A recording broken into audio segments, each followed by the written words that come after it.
All right, now there's the other issue of the jury instruction I am going to give. Oh, and obviously one jury instruction I'm going to give, we had discussed before, and it's, and I had read it out, but upon further consideration of some of the motions that have been filed since that time, including the kind of new spin on Mr. Stilwell's motion for a constitutional and fair trial with requested relief, and just considering some of the motions that have been filed, I think, by Mr. Williams since, I am actually reconsidering and have reconsidered and made a different decision about,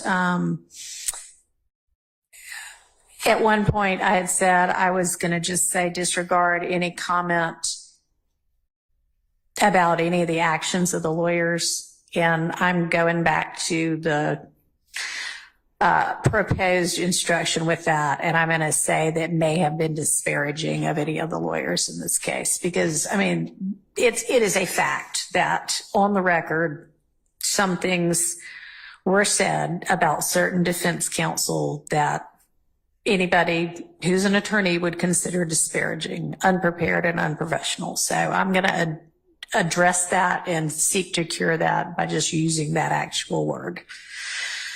So that has changed with regard to my just general opening instructions about being the new judge on the case.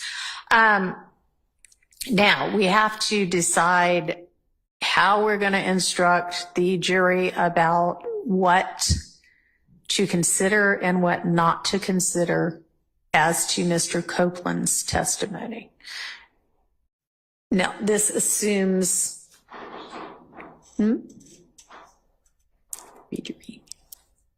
this assumes that Mr. Copeland decides to testify.